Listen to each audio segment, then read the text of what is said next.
সারা দেশে কিন্তু red alert এখনো আছে, বিশেষ করে এয়ারপোর্টগুলোতে এবং সরকারি স্থাপনাগুলোতে। আসলে এর পরের কোনো আপডেট কিন্তু আমরা শুনিনি, বা কোনো জঙ্গিবাদের সাথে সংশ্লিষ্ট কাউকে ধরা হয়েছে বা কোনো আসছে এই বিষয়ে যদি একটু আপডেট।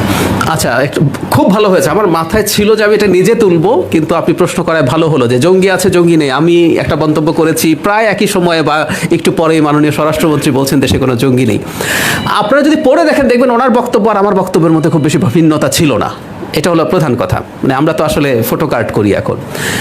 আমি এভাবে বলেছি যে জঙ্গিবাদের একটা অতিরঞ্জন ছিল আওয়ামী লীগের সময়, তারা এটা দিয়ে ক্ষমতায় থাকা ন্যারেটিভ তৈরি করেছে।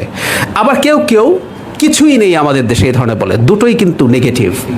মাননীয় স্বরাষ্ট্রমন্ত্রীও কিন্তু বলেছেন যে কিছু এক্সট্রিমিজমের অস্তিত্ব আছে, মানে এই যে জঙ্গিবাদ, আসলে উনি শব্দটা ব্যবহার করতে চান নাই। ইনফ্যাক্ট আমি যা বলেছি ওনার বক্তব্যের সাথে আসলে খুব বেশি ভিন্নতা নেই। সো এটাকে আপনি জঙ্গিবাদ নামে বলুন অথবা উগ্রবাদ নামে বলুন, একটা লো ইন্টেন্সিটি তো আছে, না হলে তো আমরা এই অ্যালার্ট করতাম না, আনতাম না। এবং এটা আছে, এটা স্বরাষ্ট্রমন্ত্রী মাননীয় স্বরাষ্ট্রমন্ত্রীও স্বীকার করেছেন। প্রচুর কার্টুন টার্টুন হয়েছে যে আমি নাকি ওনার চাইতে বেশি গোয়েন্দা তথ্য রাখি।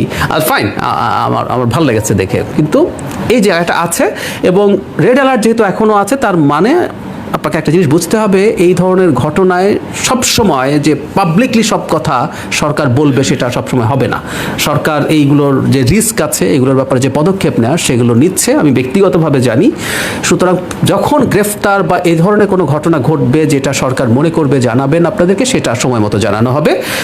আমি এটুকু বলতে পারি যে রিস্কের কথা আগে বলা হয়েছিল, সেই রিস্ক নিশ্চয়ই এখন তার চাইতে অনেক কম, সেই রিস্ক কমে যাচ্ছে। কিন্তু এই জায়গাগুলো অনেক বেশি সেন্সিটিভ, সেগুলো এই কারণেই এখন পর্যন্ত এটা বহাল রাখা হয়েছে। এটা খুব বেশি দিন থাকবে বলে আমি মনে করি না। জি।